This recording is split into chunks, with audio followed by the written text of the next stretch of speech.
Time now for our community update this morning, and joining us in studio is Green Bay Police Chief Chris Davis. Thanks for joining us. Thanks again for having me. And Chief, last week the body of a 25-year-old man was found in a home on Stony Brook. Now the details have just come out in the criminal complaint. They're pretty gruesome, so without getting into too much of that detail, what do investigators think happened? Well, I have to be respectful, obviously, of the process, and our investigators are still working on some of the details of this case with the district attorney's office. So I have to kind of let the criminal complaint that I know has already come out publicly speak for itself. Obviously, this is a really tragic situation for the family and for that neighborhood that's just not used to seeing anything like this, though. So 24-year-old Taylor Shabiznes is charged with the murder and dismemberment. Now this case is just shocking for the community.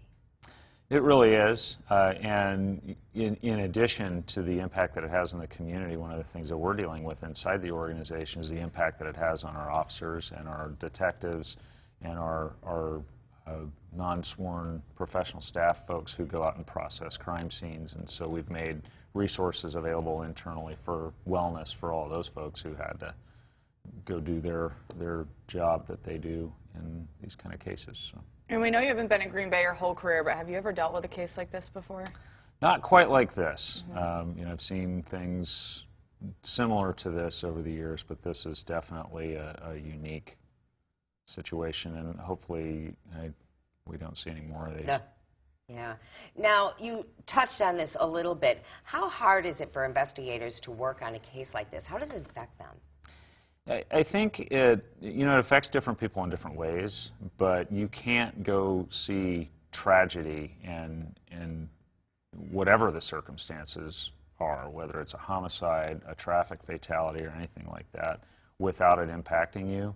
And it's the kind of thing, I think, that piles up on people over time, and so we see police officers a lot of times late in their careers developing issues of just those years of dealing with stuff like this. And we're getting a lot better as a profession at dealing with these things in more productive ways, at recognizing the impact that it has on people, that you aren't Teflon, and that these things do affect you. And so we've got much better wellness resources these days for officers and for the folks who deal with this subject matter all the time to process it a little bit better. So do you have people on staff that they can go to and talk to? We work with therapists? We work with contract resources for therapy and different kinds of therapy, because different things work for different people. And then we also have peer counseling services. We have a really good employee assistance program that's all confidential. We don't need to hear about it if an employee goes and gets help. And we've just gotten a lot better at encouraging people to get help when they need it and not stigmatizing that anymore. What's the next step in this investigation? Well, the next step will be for the detectives to just chase down every single lead, leave absolutely no loose ends, and then the process really shifts over to the district attorney's office, where we'll work with the prosecutors to make this case and try to hold her accountable. All right, switching up topics a little bit, are we still seeing an increase in catalytic converter thefts, and what's still fueling this if we are? We are, and that's a nationwide problem, and we certainly are seeing our share of that here, and a lot of that really is just drug-related. People steal catalytic converters in order to feed a drug habit, and then further downstream we know that there are scrap metal people and a whole system for recycling the precious metals out of those, but it starts usually with a drug issue with the person who actually steals it from your car. So like you're saying, drugs are still a big problem in our area. What are we seeing as far as overdose deaths, and what is the department doing to combat this? Well, overdose deaths are a little bit difficult right now because of the way we keep records for us to count, but we have seen an increase in Narcan deployments. We equip our officers with Narcan.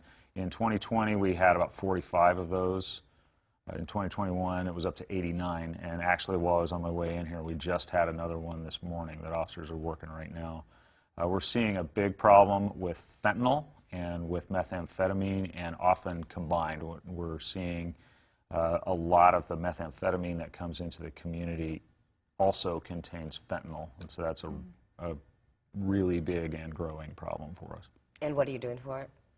So we work with the Brown County Drug Task Force on the supply side of the equation to try to interrupt the supply of drugs so that they aren't as available. And then on the demand side, Brown County actually has really good specialty court programs to help people with addictions to stay in treatment and get off of those addictions. So we work with that program as well. All right, thank you so much for joining us. We appreciate it. Sure, thanks. All right, thank you, Chief. And Green Bay weather today looks pretty nice. I know you see a couple clouds out there as we speak, but as we go through the day, it'll still remain mostly sunny, and you can expect that high around 30. Warmer this weekend with a messy weekend system to talk about right after this.